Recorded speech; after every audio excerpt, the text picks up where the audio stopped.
Greetings, chess players! My name is Chris Torres, and this is my daily chess musing for Monday, April 26, 2021.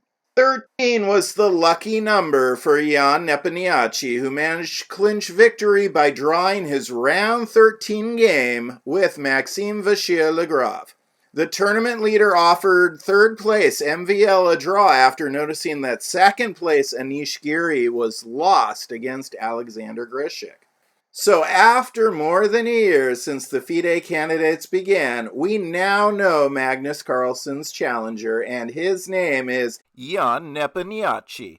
The most dramatic game for round 13 was definitely the battle between Alexander Grischuk and Anish Giri, as Grischuk's victory ended Giri's dream of playing in the next World Championship match. Let's take a closer look at how that game played out.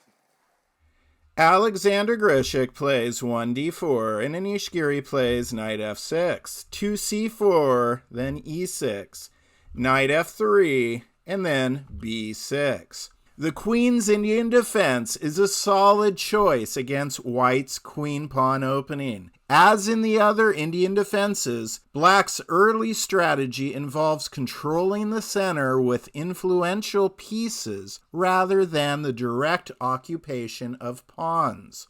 In this case, black will fianchetto their queen's bishop onto b7 to control the light central squares of d5 and e4. 4g3. White prepares to contest the h1 to a8 diagonal with the bishop of his own. 4 bishop b7, the old main line of the queen's Indian defense. When we draw a couple of arrows and highlight squares, black's hypermodern strategy is easy to understand. 5 bishop g2, bishop b4 check, and Grischuk plays 6 bishop d2. White has a spatial advantage, but black has no real weaknesses and plenty of options for the next move, including bishop takes d2 check, a5, c5, and queen e7. c5. Giri chooses the c5 path. 7. Bishop takes b4. This bishop trade maintains the d4 center pawn. cx b4. Castle, castle, 9, knight b to d2, d6, 10, queen b3. Grischuk develops the queen with a threat. He has completed the 3 classical opening goals of maintaining a center pawn, castling, and unifying rooks. 10 a5, 11 a3. b4 has become a point of interest. 11 knight a6, 12 rook f to d1, queen e7, 13 knight e1, bishop takes g2, king takes g2, and Anish Giri plays 14 h5. Launching the h-pawn here is a known strategy in high-level correspondence chess, but not consistent with Anish Giri's style of play. Perhaps a more Giri-like approach would have been 14 rook f to c8, 15 rook a c1, e5, knight to c2, and then queen b7 check, with black's pieces nicely organized in an imbalanced but roughly equal position. But Giri played the more aggressive 14 h5, 15 knight c2. Grischuk ignores his opponent's pawn push and continues to add pressure to the very tense b4 square. 15 bx a3. With his opponent having more attackers than he had defenders, Giri wisely captures with the b4 pawn. 16 bx a3. Rook a to b8. Giri places his rook into the same file as Grischuk's queen. 17 e4, and Grischuk calmly responds by occupying even more real estate in the center. 17 e5. So Giri challenges white's pawn center. 18 queen d3. And this is a critical move by white. Alexander Grischuk chooses to support his center pawns while moving his queen out of the file with Giri's rook. A huge strategic mistake here for white would have been to play 18 pawn to d5, which would freeze white's pawns, lock out white's pieces, and allow black's knight on a6 to jump into action with initiative. For instance, 18 knight c5, queen f3, not queen e3, as that would invite black's other knight to threaten white's queen by moving to g4. Then 19 b5, threatening to open up the b file for black's rook.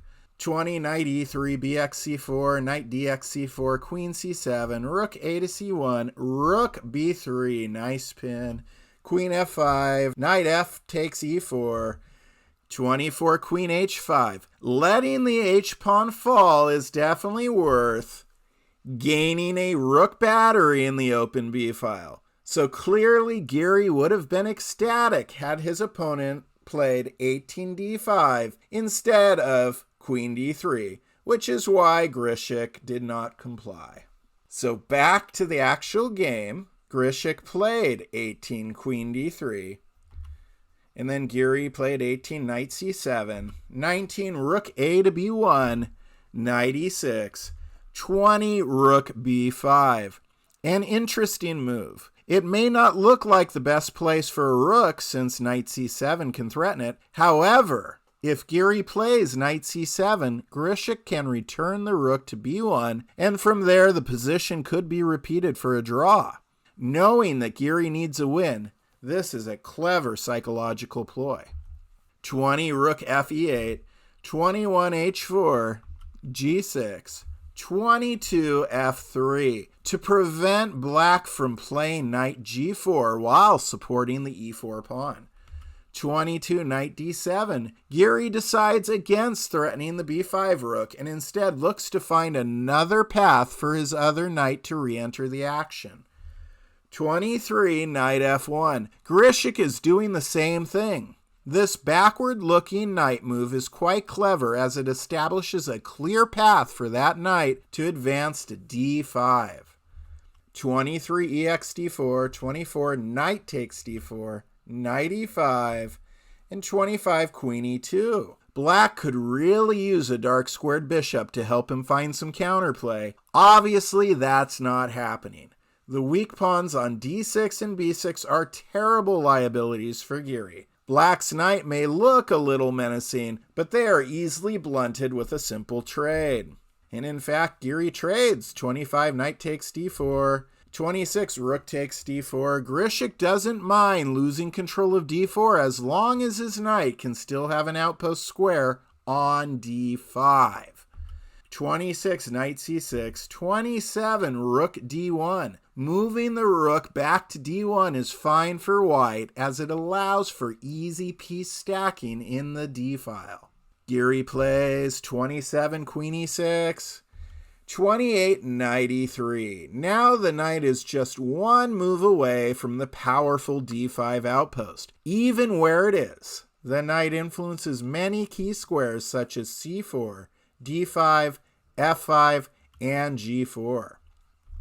28 knight e7. So Giri logically moves his own knight to guard the d5 square.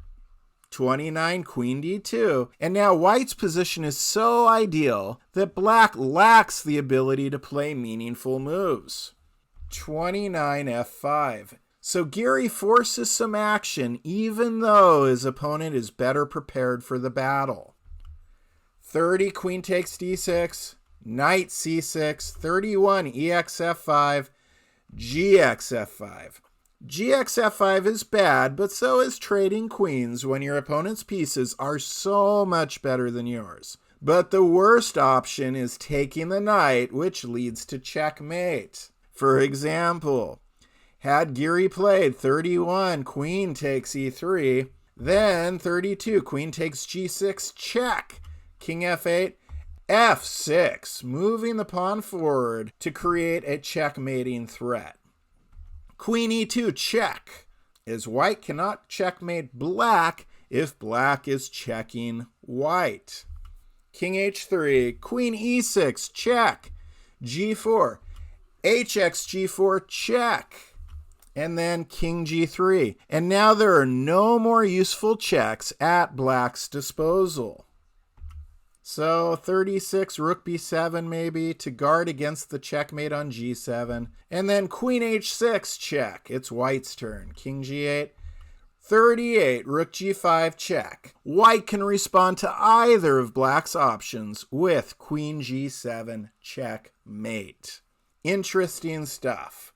But back to our game after 31 gx f5. Alexander Grischuk plays 32, queen takes e6 check, rook takes e6, 33, knight takes f5. Grischuk is now 2 pawns ahead with better piece placement.